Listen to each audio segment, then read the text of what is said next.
Dear students, आज का हमारा जो टॉपिक है वो है सबस्ट्रेट लेवल फास्फोराइलेशन। ठीक है।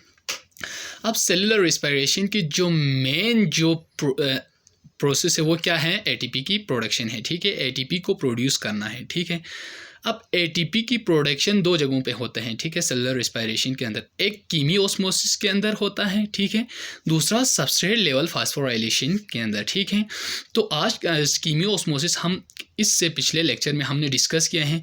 तो फिर आज का हमारा जो टॉपिक है वो है सबस्ट्रेट लेवल फास्फोराइलेशन। ठीक है, फास्फोराइलेशन तो हम जानते हैं कि किसी ऑर्गेनिक मॉलिक्यूल के ऊपर एडिशन ऑफ फास्फेट को क्या कहा जाता है? एडिशन ऑफ फास्फेट को एडिशन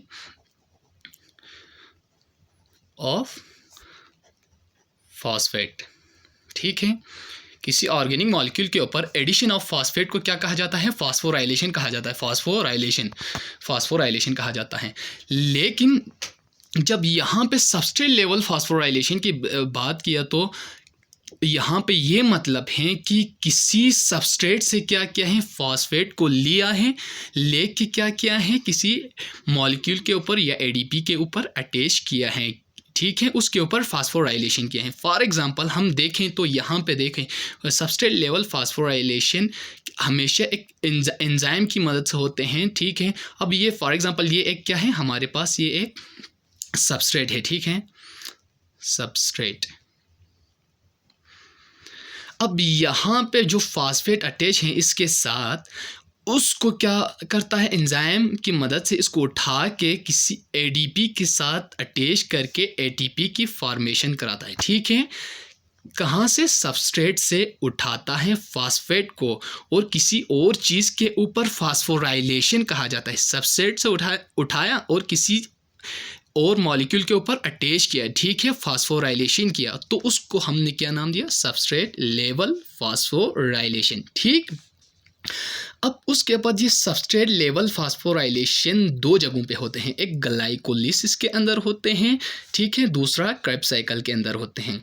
ठीक है, ये ग्लाइकोलिसिस के अंदर वो स्टेप जहाँ पे 1,3 बिस फास्फोग्लाइसरेट बनता है। ठीक है, वहाँ पे क्या होता है? Substrate level phosphorylation. अब ये एक ऑर्गेनिक मॉलिक्यूल है 1,3 बिस फास्फोग्लाइसरेट, ये एक ऑर्गेनिक मॉलिक्यूल है।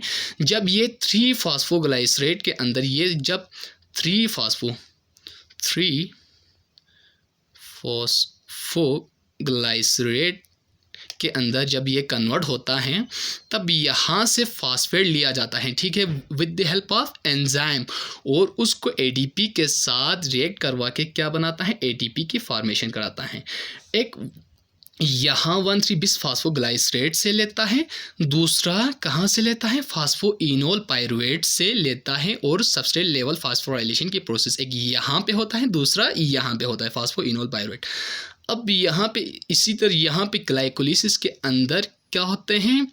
4 एटीपी की फॉर्मेशन होते हैं। 4 एटीपी की फॉर्मेशन होते हैं, लेकिन इसके 2 एटीपी प्रिपरेटरी फेज में इस्तेमाल किया जाता है। इसलिए इसकी जो नेट एनर्जी है 2 को हम माइनस करते हैं, जो कि प्रिपरेटरी फेज में इस्तेमाल हुआ है। बाकी बचता है हमारे पास 2 एटीपी। सबस्ट्रेट लेवल फास्फोराइलेशन की प्रोसेस से ग्लाइकोलिसिस के अंदर कितने एटीपी बनते हैं? 2 एटीपी बनते हैं। ठीक है, 2 एटीपी बनते हैं। इसी तरह ये substrate level phosphorylation Krebs cycle के अंदर भी चलता है। ठीक है, जब सक्सिनाइल को एंजाइम कन्वर्ट होते हैं सक्सिनेट, उस वक्त क्या होता है? ये सबस्ट्रेट लेवल फास्फोराइलेशन के ज़रिए, ठीक है, एक प्रोसेस है, इसके थ्रू क्या होता है? एडिशन ऑफ फास्फेट होते हैं किसी और मॉलिक्यूल के ऊपर। ठीक है, with the help of enzyme के मदद से फास्फेट को लेता है। फास्फेट को लेके क्या करता है? किसी ऑर्गेनिक मॉलिक्यूल, यहाँ सक्सिनाइल जब सक्सिनेट में कन्वर्ट होता है तब, ठीक है, फास्फेट को लेता है और किस चीज़ के ऊपर ऐड किया जाता है? एडीपी के साथ।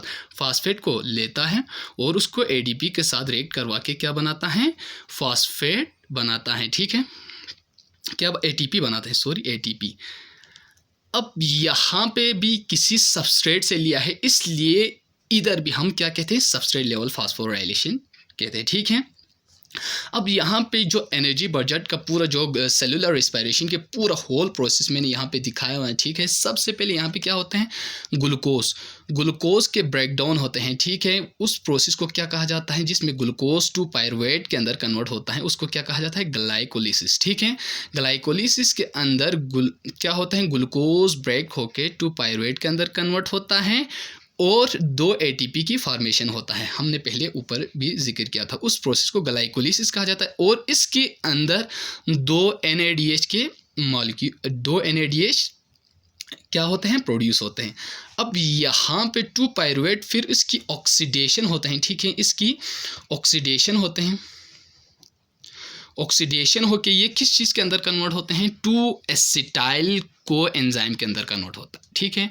ये जब इसकी 2 पायरुवेट की, इस पायरुवेट की जब ऑक्सीडेशन होगा तब इसमें भी क्या होगा, 2 NADH के मॉलिक्यूल प्रोड्यूस होंगे, ठीक है।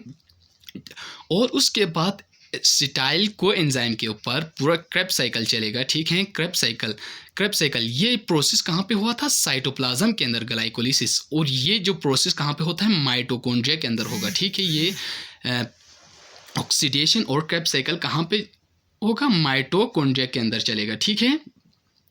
अब यहाँ पे क्या हुआ, एसिटाइल कोएंजाइम से 2 NADH के मॉलिक्यूल पायरुवेट जब एसिटाइल कोएंजाइम के अंदर कन्वर्ट होगा तब क्या यहाँ पे क्या होगा, 2 NADH के मॉलिक्यूल बनते हैं। अब एसिटाइल के ऊपर क्रेब्स साइकिल चला, क्रेब्स साइकिल चलने के बाद यहाँ पे क्या हुआ, ठीक है।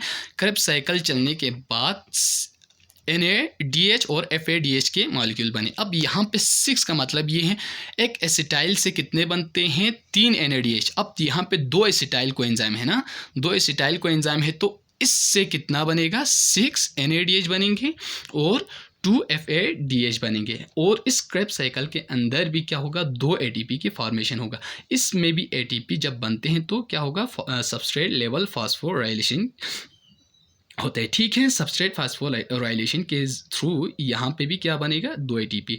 ग्लूकोज ग्लाइकोलिसिस के अंदर सबस्ट्रेट लेवल फास्फोराइलेशन से 2 ATP बनेंगे और यहाँ पे क्रेब्स साइकिल के अंदर सबस्ट्रेट लेवल फास्फोराइलेशन से 2 ATP बनेंगे। बाकी जो NADH बनते हैं, NADH और FADH, उसके ऊपर कीमियोस्मोसिस का प्रोसेस चलते हैं, चलने के बाद वहाँ उससे क्या बनते हैं, ATP की फॉर्मेशन होते हैं, ठीक है।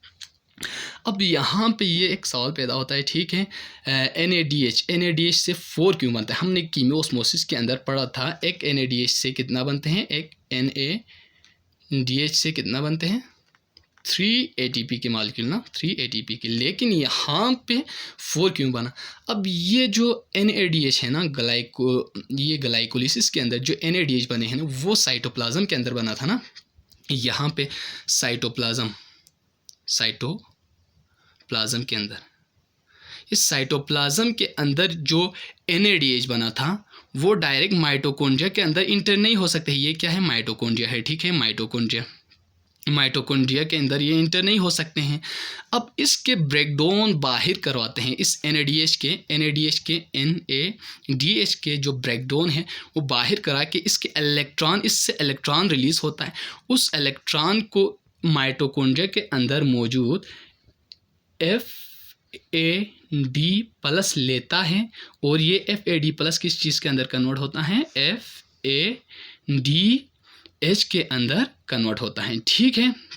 इसलिए क्या होता है, यहाँ पे 4 ATP बनते हैं, क्योंकि एक FADH से कितना बनते हैं, एक FADH के मॉलिक्यूल से 2 ATP बनते हैं ना, हमने कीमियोस्मोसिस के अंदर पढ़ा था, कितना बनते हैं, 2 ATP बनते हैं। अब यहाँ पे जो इलेक्ट्रॉन है वो माइटोकॉन्ड्रिया के अंदर FADH ने लिया, तो यहाँ पे जो NADH के ब्रेकडाउन हुआ, ठीक है। ब्रेकडाउन होके क्या हुआ, उसके इलेक्ट्रॉन FADH ने लिया, ठीक है। FAD प्लस ने लिया और ये किस चीज़ के अंदर कन्वर्ट हुआ, FADH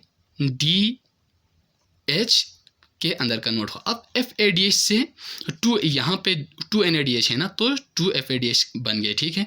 अब 2 FADH है तो 4 ATP बन गए। इसी तरह जब पायरुवेट एसिटाइल को एंजाइम के अंदर कन्वर्ट हो, 2 NADH माइटोकॉन्ड्रिया के अंदर होते हैं, इसलिए यहाँ पे डायरेक्ट NADH से ATP की फॉर्मेशन होते हैं, इसलिए यहाँ पे कितना बना 6 ATP। यहाँ पे 6 NADH है तो हर एक से 3 बनेगा, तो 6 से यहाँ पे 18, ठीक है, यहाँ पे 18 ATP की फॉर्मेशन होगा, यहाँ पे 18। अब यहाँ पे 2 FADH है तो कितना होगा 4 ATP की फॉर्मेशन हुआ, ठीक। अब यहाँ पे इसी तरह कीमियो ऑस्मोसिस के अंदर कितना बना 32 ATP, और सबस्ट्रेट लेवल फास्फोराइलेशन की मदद से कितना बना 4 ATP की फॉर्मेशन हुआ, ठीक है, 4 ATP की फॉर्मेशन हुआ। अब सबस्ट्रेट लेवल फॉर्मेशन एक कहाँ पे हुआ था, ग्लाइकोलिसिस में हुआ था, वहाँ पे 2 ATP बने थे यहाँ पे, और एक क्रेब्स साइकिल के अंदर हुआ था सबस्ट्रेट लेवल फास्फोराइलेशन, यहाँ पे 2 ATP बना था। टोटल जो ATP बने थे सबस्ट्रेट लेवल के अंदर 4 प्लस कीमियोस्मोसिस के अंदर 32, टोटल हमारे पास कितने बने 36 ATP, ठीक है, 36 ATP बने। अब यहाँ पे एक बात है कि प्रोकैरियोट के अंदर 38 बनता है, ठीक है, प्रोकैरियोट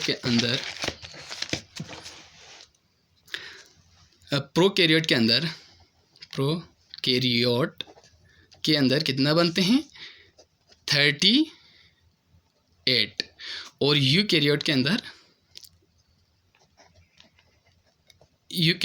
अंदर कितने बनते हैं 36।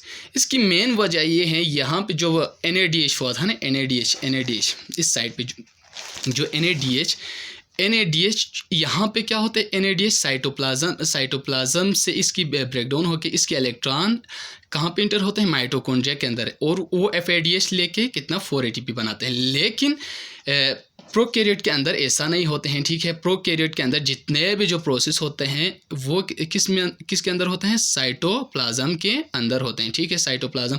इसलिए NADH के इलेक्ट्रॉन FADH कोई FADH नहीं लेता है, डायरेक्ट NADH खुद ATP की फॉर्मेशन कराता है, इसलिए प्रोकैरियोट के अंदर 38 ATP बनते हैं एज कम्पेयर टू प्रोकैरियोट, ठीक हो गया।